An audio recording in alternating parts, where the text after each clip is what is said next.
Hello everyone, a very good morning to all of you. Welcome to the नुवर Nikhil channel और मैं हूँ पूजा Mishra. And आज हमारी ये सोशल सिक्योरिटी की अगली क्लास है, दैट इज़ लेक्चर नंबर 7।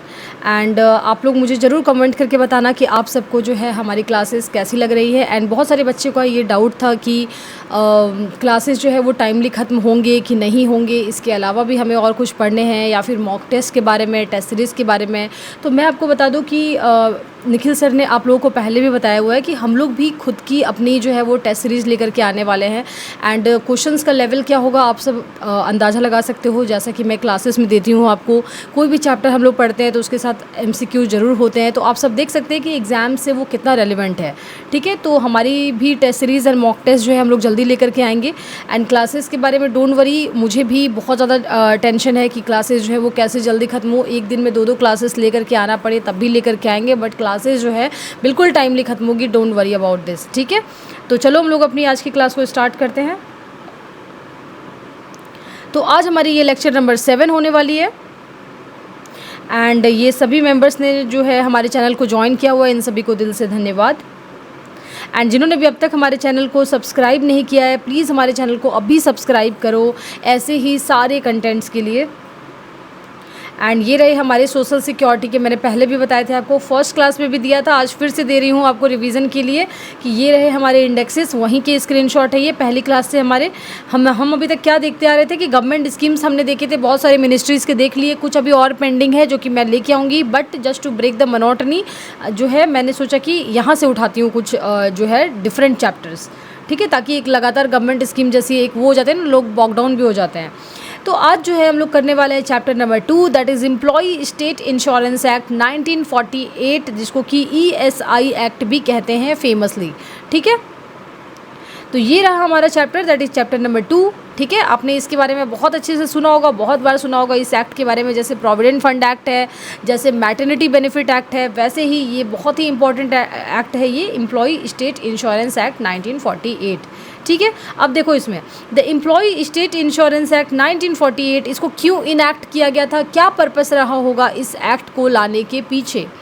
इसको इनैक्ट किया गया था टू प्रोवाइड करने के लिए social security to worker in case of, किस स्थिति में सोशल सिक्योरिटी देना, तो सिकनेस में, मैटरनिटी में, एम्प्लॉयमेंट रिलेटेड इंजरी में, and death due to work related accident. यानी कि अगर मान लो कि बीमार पड़ता है एम्प्लॉय, ठीक है, मैटरनिटी में जाते हैं जो विमेन वर्कर जो है वो जाती है जब मैटरनिटी में, एम्प्लॉयमेंट रिलेटेड मान लो कि कुछ इंजरी हो गई, डेथ हो गया ड्यू टू वर्क रिलेटेड कुछ एक्सीडेंट हो गए, तो उस केस में जो है उसके लिए एक्ट लाया गया, that is employee state insurance act 1948, ताकि वर्कर्स को सिक्योरिटी दी जाए इन सभी के अगेंस्ट। क्या इसका ऑब्जेक्टिव रहे होंगे? द ऑब्जेक्टिव ये है to protect the health and livelihood of the workers and their dependent, यानी कि वर्कर्स के हेल्थ एंड उसके रोज़गार को उसको बचाना, उस पर जो डिपेंड करते हैं डिपेंडेंट्स, उसके लिए इंश्योर करना सिक्योरिटी। ठीक है, ताकि उनको फिनेंशियल एंड मेडिकल सपोर्ट मिल सके in the times of need. And enforced by, इस एक्ट को कौन इन्फोर्स करता है, कौन इन्फोर्स करता है इसको, that is ministry of labour and employment. ठीक है, समझ में आ गया, ये रट लेना, ये एग्जाम के लिए बहुत इंपॉर्टेंट है कि इस एक्ट को कौन इन्फोर्स करता है, ministry of labour and employment. And administer कौन करता है, यानी देख रेख कौन करता है, तो employee state insurance corporation, that is ESIC, employee state insurance corporation. समझ में आ गया। नेक्स्ट देखो हम लोग यहाँ पे देखते हैं कि इस एक्ट के क्या पर्पस हैं, क्या ऑब्जेक्टिव है, क्यों लाया गया। अगर आप ऑब्जेक्टिव भी ध्यान से पढ़ लोगे तो आपको बहुत सारे मीनिंग समझ में आ जाएंगे, बहुत सारे मतलब क्वेश्चंस आप कर पाओगे कि आपको समझ में आएगा कि ये जो एक्ट है वो कितना ब्रॉड है, कितना तक का स्कोप इसमें कवर किया गया है। तो ऑब्जेक्टिव ये है, सबसे पहले तो मेडिकल केयर देना टू एम्प्लॉय एंड उसके डिपेंडेंट्स को मेडिकल जो है सिक्योरिटी प्रदान करना। दूसरा, कैश बेनिफिट ऑफर करना, कब मान लो कि अगर वो सिकनेस में है, बीमार है, या फिर टेम्पररी नहीं तो परमानेंट कुछ अगर डिसेबिलिटी हो जाती है ड्यू टू मतलब वहीं पे काम करते करते, तो फिर उनको कैश बेनिफिट भी दिया जाएगा इस एक्ट के थ्रू। थर्ड क्या है, ensure financial support during maternity. आपको पता ही है जब मैटरनिटी में जो है विमेन वर्कर जब जाती हैं तो उनको 26 वीक के जो है वो पेड लीव दिए जाते हैं। ठीक है, जो कि 100% ऑफ द ये होते हैं, मतलब जितने वेज उसको पहले मिल रहे थे उतने ही ड्यूरिंग मैटरनिटी भी 26 वीक्स तक मिलते रहेंगे, तो ये भी इसके अंदर आते हैं। फोर्थ क्या है कि provide dependents benefit in case of death due to employment injury. ठीक है।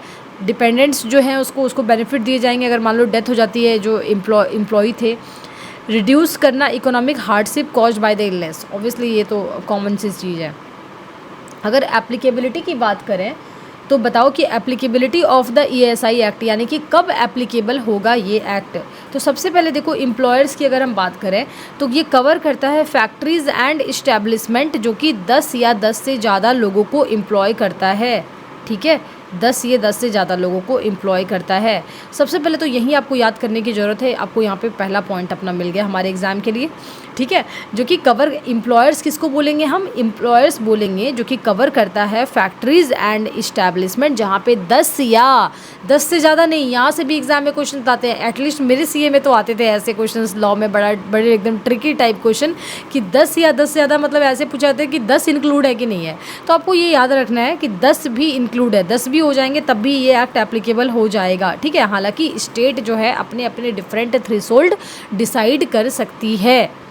दूसरा एम्प्लॉय की बात करें तो ये एम्प्लॉय किसको बोलेंगे इस एक्ट के तहत, ऐसे वर्कर जिसकी जो मंथली सैलरी है वो 21,000 रुपये तक है, यानी कि 21,000 मैक्सिमम 21,000 रुपये तक है, 21,000 से नहीं, ठीक है। मैक्सिमम 21,000 रुपये तक है, वही इसमें आएंगे, इंक्लूड होंगे। थर्ड अगर हम बात करें एक्सक्लूज़न की, कौन नहीं इंक्लूड होंगे, तो जो कैजुअल एम्प्लॉय होते हैं जिसके जो परमानेंट नहीं होते, जो सीजनल होते हैं, जो हाई और नहीं तो हाई अर्निंग एम्प्लॉय यानी कि 21,000 से जो ज़्यादा कमा रहे हैं उसको इस एक्ट से जो है वो मे बी एग्जेम्प्ट किया जा सकता है। अगर हम डेफिनेशन की बात करें तो देखो यहाँ पे एम्प्लॉय यानी तो इंश्योर्ड पर्सन, ऑब्वियसली एम्प्लॉय को ही इंश्योरेंस दी जा रही है ना इस एक्ट के थ्रू, तो एम्प्लॉय को इंश्योर्ड पर्सन भी बोलेंगे। अब से हम इंश्योर्ड पर्सन किसको बोलेंगे, अ वर्कर जिसको कि इसका ESI बेनिफिट मिल रहा है उसको हम लोग बोलेंगे एम्प्लॉय।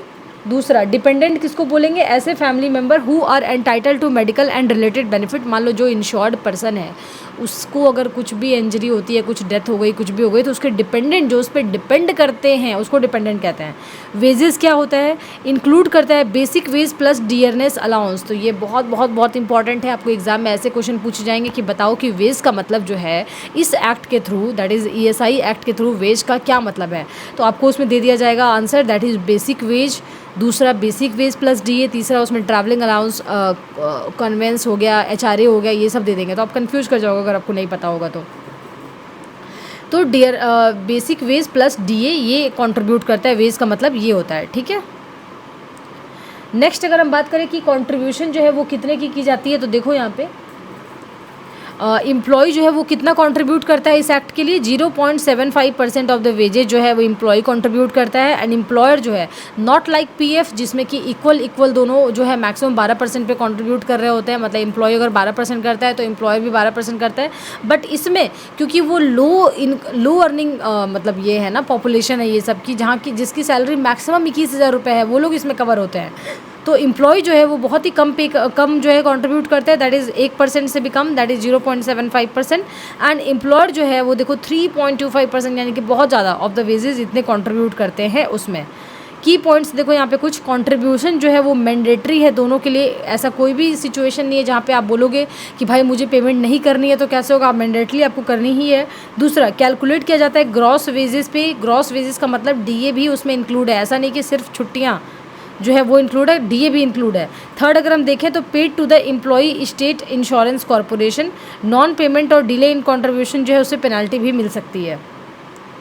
अब देखो यहाँ पे हम लोग बात करते हैं कि benefit under the ESI act. ESI act के अंदर अगर हम बेनिफिट की बात करें तो सबसे पहले मेडिकल बेनिफिट है। देखो यहाँ मेडिकल बेनिफिट में क्या है कि प्रोवाइड करता है full medical care to the insured person. जो हमारा इंश्योर्ड पर्सन है, जिसको चोट लग गई, जिसको इंजरी हो गई, जिसकी डेथ हो गई, उसको फुल मेडिकल केयर दी जाएगी, उसको एंड उसके डिपेंडेंट को, दोनों को। देखो डिपेंडेंट भी है। दूसरा कवर करता है ये पेशेंट का treatment, hospitalization, surgery, dental care वगैरह ये सब हर कुछ। दूसरा क्या है यहाँ पे सिकनेस बेनिफिट की बात करें तो कैश पेमेंट दी जाएगी आपको इन केस अगर आप बीमार होते हो या फिर टेम्परली अगर मान लो आप इनकैपेसिटी हो जाता है आपका काम करने के लिए। तो यहाँ पे दो यहाँ पे फैक्ट है, दोनों आपको रटने हैं। दैट इज़ 91% यानी सिकनेस बेनिफिट जो है यानी बीमार वाले जो बेनिफिट है ये आपको मैक्सिमम कितने दिन के लिए मिलेंगे, 91 डेज़ के लिए आपको मैक्सिमम मिल सकते हैं, 3 महीने के लिए। एंड आपको वेजेज क्या पूरी तरीके से दी जाएगी, जैसे मैटरनिटी बेनिफिट में आपको 100% ऑफ द वेजेज दी जाती है, इसमें नहीं दी जाएगी। अगर सिकनेस बेनिफिट में आप हो तो आपको 70% of the average daily veg यानी कि आपकी जो सैलरी है उसके 70% आपको दी जाएगी। मैटरनिटी बेनिफिट की अगर हम बात करें तो देखो फीमेल एम्प्लॉय के लिए एप्लीकेबल है 26 वीक के लिए, फर्स्ट 2 चिल्ड्रन के लिए, पहले 2 बच्चे के लिए। एंड पेमेंट जो है वो 100% ऑफ द डेली वेजेस, जो उसको वेजेस दी जा रही थी उसका 100% उसको पेमेंट करना पड़ेगा, कोई कट नहीं कर सकता है। नेक्स्ट अगर हम बेनिफिट की बात करें तो देखो यहाँ पे क्या है, डिसेबलमेंट बेनिफिट। टेम्प्ररी अगर मान लो कि डिसेबलमेंट होती है तो 90% of the average daily wage दी जाएगी। देखो ये सब आपको रटने हैं एग्जाम में, बहुत इंपॉर्टेंट है। 90% का फिगर है यहाँ पे, और यहाँ देखो कितने थे, 70% थे अगर सिकनेस बेनिफिट है तो डिसेबलमेंट में 90% ऑफ द वेजेस दी जाएगी, ठीक है। एंड डिपेंडेंट बेनिफिट की अगर हम बात करें तो फिनेंशियल सपोर्ट और pension to family members if insures die due to the employment injury से अगर मान लो कि उसकी डेथ हो जाती है तो पेंशन मिल सकता है फैमिली मेम्बर को। फ्यूनरल एक्सपेंस की अगर हम बात करें तो लमसम पेमेंट जो है वो दिया जाता है टू कवर करने के लिए द फ्यूनरल जो कॉस्ट है ऑफ द इंश्योर्ड पर्सन, जिसको इंश्योरेंस जिसने ले रखा है, जिन्होंने इस एक्ट को अवेल किया है, उसकी अगर डेथ होती है तो फ्यूनरल कॉस्ट के लिए 10,000 रुपये यहाँ से मिल जाएंगे। Administration of the ESI act यानी कि इसकी देखभाल कौन करता है इस ESI एक्ट की, तो एम्प्लॉई स्टेट इंश्योरेंस कॉरपोरेशन जो है ये ओवरसी करता है। मैंने आपको पहले भी बताया था कि ये जो है वो ओवरसी करेगा the implementation and management of the act. दूसरा ESIC हॉस्पिटल्स एंड डिस्पेंसरी भी अब खुलने लग गए हैं जो कि प्रोवाइड करेगा medical care and treatment to insured person. And regional and branch office की बात करें तो आप देख सकते हो यहाँ पे हर लेवल पे जो है इसके रीजनल एंड ब्रांच ऑफिसेस हैं। अब देखो यहाँ पे एम्प्लॉई स्टेट इंश्योरेंस कॉरपोरेशन ये जो है वो क्या करता है, ये मैंने बता दिया, implementation and management. And mandatory coverage की बात करें तो सारे ही एलिजिबल एम्प्लॉय का मतलब है जिसकी सैलरी 21,000 तक मैक्सिमम है, उसके लिए जो है वो अप्लाई करता है मैंडेटली कि उसको जाना ही है। And participation is not voluntary यानी कि ऐसा कुछ नहीं है कि वॉलंटरी आपको जाना ही पड़ेगा। दूसरा कंट्रीब्यूशन रिक्वायरमेंट की बात करें तो दोनों एम्प्लॉयर एंड एम्प्लॉय जो है वो दोनों कंट्रीब्यूट करेंगे ESI फंड में। एंड एंटाइटलमेंट का बेनिफिट क्या मिलेगा, मेडिकल कैश बेनिफिट, मैटरनिटी वगैरह ये सब मिलेगा। नेक्स्ट अगर हम देखें यहाँ पे तो इंस्पेक्शन एंड कंप्लायंस, ठीक है। ESI जो एस ऑफिसर है वो इंस्पेक्ट कर सकता है जो इस्टेब्लिशमेंट है वहाँ पे, मतलब इस्टेब्लिशमेंट जो कि under adherence under the act. And दूसरा डिसीजन और dispute regarding the benefits can भी उसको अपील किया जा सकता है टू द इसके एपेलेट से, ठीक है, डायरेक्टली। पेनल्टीज़ की अगर हम बात करें तो नॉन पेमेंट ऑफ कंट्रीब्यूशन यानी कि अगर मान लो एम्प्लॉयर कंट्रीब्यूट नहीं करता है, एम्प्लॉय ने 0.75% कंट्रीब्यूट कर दिया, एम्प्लॉयर ने नहीं किया, इससे क्या होगा, तो इससे एम्प्लॉयर को या तो फाइन देना पड़ सकता है नहीं तो जेल जाना पड़ सकता है। फ्रॉडुलेंट क्लेम्स यानी कि मेकिंग फॉल्स और इतना रिपोर्ट, अगर आप फ्रॉड करते हो और तब रिपोर्ट अगर आपकी आती है और अगर ऑडिटर इस चीज़ को आइडेंटिफाई नहीं कर पाता है तो लीगल एक्शन भी हो सकता है। Failure to maintain the records यानी not maintaining the registers as required can result in penalties, अगर आप रजिस्टर नहीं मेंटेन करोगे तो। रिसेंटली अभी क्या क्या अमेंडमेंट की गई है देखो यहाँ पे, एक्सपैंडेड कवरेज यानी कि नाउ अप्लाइज टू एम्प्लॉयज़ जो कि इस्टेब्लिशमेंट विथ 10 या 10 से ज़्यादा लोग होने चाहिए, ठीक है। दूसरा क्या है कि वेज लिमिट रिवीजन यानी कि कवरेज जो है वो मैक्सिमम 21,000 तक के लिए है। इलेक्ट्रॉनिक कंट्रीब्यूशन की बात करें तो इसमें क्या दी हुई है कि introduction of online system for contribution payment and the claim processing. Fourth अगर हम बात करें तो enhanced benefit that is maternity and disablement benefit have been improved for the इतना, मतलब इन शॉर्ट पर्सन के लिए है सारे, ठीक है। अब हमारा चैप्टर जो है ये वाला एम्प्लॉई स्टेट इंश्योरेंस एक्ट जो है मोटा मोटी ख़त्म होता है। अब हम क्या करते हैं उस पर बेस्ड MCQ सॉल्व करते हैं 10 से 12 ताकि और ज़्यादा कॉन्सेप्ट जो है वो दिमाग में बैठ जाए, ठीक है। सबसे पहला जो हमारा क्वेश्चन है that is the employee state insurance act 1948 was enacted primarily, क्यों इनैक्ट किया गया था। Number A retirement benefit, number 2 social security for workers, number 3 minimum wage to workers and number D housing facility for workers. तो बताओ मुझे कि कौन सा जो है वो इनैक्ट किया गया था प्रोवाइड करने के लिए। 10 सेकेंड दे रही हूँ मैं।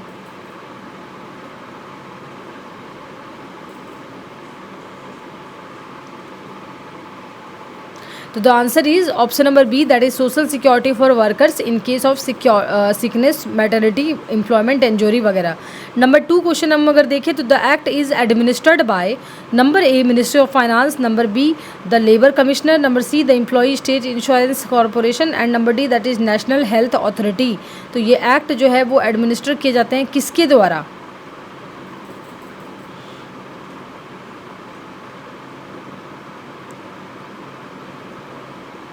The answer is option number, बताओ मुझे,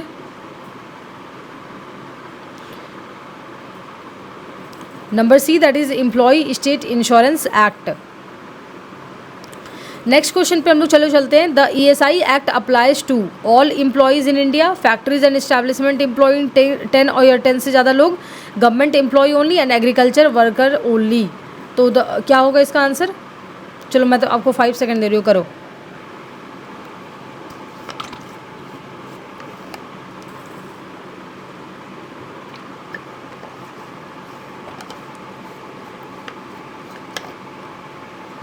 तो the answer is option number B, that is family factories and establishment, जो कि 10 या 10 से ज़्यादा लोग एम्प्लॉय करता है, सब पे एप्लीकेबल होगा, चाहे वो गवर्नमेंट हो, चाहे वो प्राइवेट हो, चाहे वो कुछ भी हो, 10 लोग काम करते हैं तो ये एप्लीकेबल होगा। Question number 4, that is which of the following is not a benefit under the ESI act के अंदर किसको बेनिफिट नहीं माना गया है? Number A, that is medical treatment for dependents, number B sickness benefit, number C maternity benefit, number D provident fund. किसको जो है वो नहीं माना गया ESI एक्ट में? बताओ मुझे।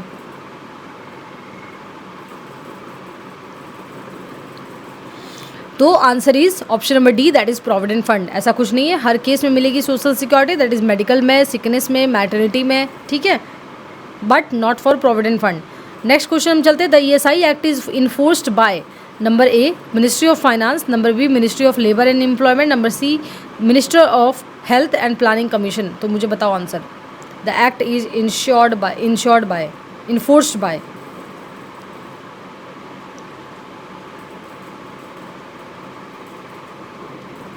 तो obviously the answer is B, that is Ministry of labour and employment.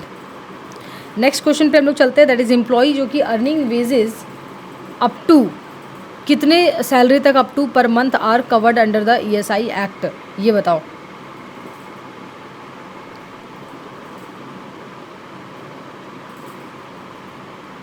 अब देखो यहाँ पे जिसकी एम्प्लॉय जो है, जिसकी सैलरी जो है 21,000 रुपये तक है, वो भी ESI एक्ट में कवर हो रहा है। The contribution rate of employee under ESI कितने हैं? 0.75%, नंबर बी 1%, 3.25 एंड 4। बताओ आंसर क्या होगा।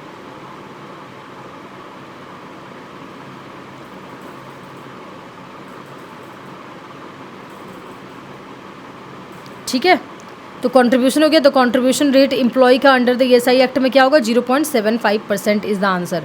नेक्स्ट हम लोग चलते हैं। Contributions are calculated on net salary, basic pay, gross wages including DA and bonus amount. बताओ कि किस पे कैलकुलेशन होती है।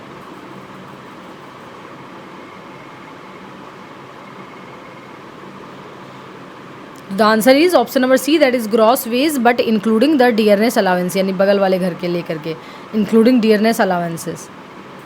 नेक्स्ट हम लोग देखो क्वेश्चन यहाँ पे क्या है। The sickness benefit is payable for a maximum of, option number A 45 days, number B 60, number C 91, number D 120। तो बताओ कि सिकनेस बेनिफिट जो होता है is payable for a maximum period कितने के लिए?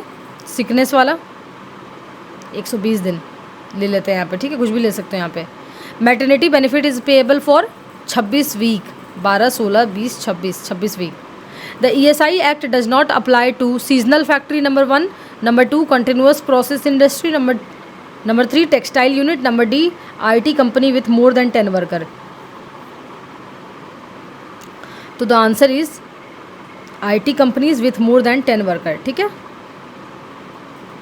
नेक्स्ट हमारे क्वेश्चन पे चलते हैं। That is under the ESI act maternity benefit is payable at number A 70%, number B 80%, number C 100%, number D 50%। तो बताओ आंसर क्या होगा।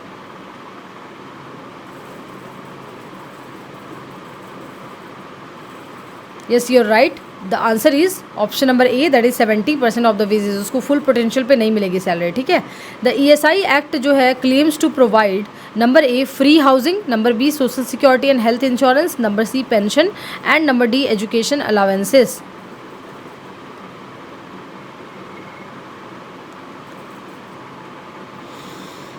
ठीक है, ये समझ में आ गया। अगला क्वेश्चन हम चलते हैं। Who contributes to a higher percentage of ESI? Number A employ, number B employer, number C government, number D both equally. तो बताओ कि कौन सा जो है वो कंट्रीब्यूट करे टुवर्ड्स द ईएसआई एक्ट के लिए।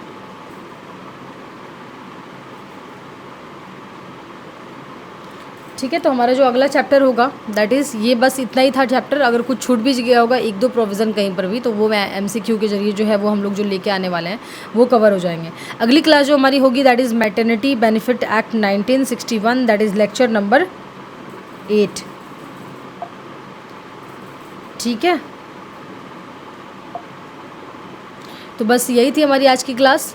Thank you everyone for watching this video. And आपको जो पीडीएफ है क्लास रिलेटेड जो भी, वो आपको हमारे टेलीग्राम चैनल पे मिल जाएगी। तो लिंक जो है आपको डिस्क्रिप्शन बॉक्स में मिल जाएगी, वहाँ से आप डायरेक्टली ज्वाइन कर लो। एंड आप हमारे इंस्टा पेज को भी फॉलो कर सकते हो, आपको लिंक जो है डिस्क्रिप्शन में मिल जाएगी। सारे नोटिफिकेशन एंड अनाउंसमेंट एंड आपके जो रिव्यूज़ आप जो डालते हो, मैं कोशिश करती हूँ वो सारे वहाँ पर पोस्ट हो जाए। ठीक है, till then thank you everyone for watching this video.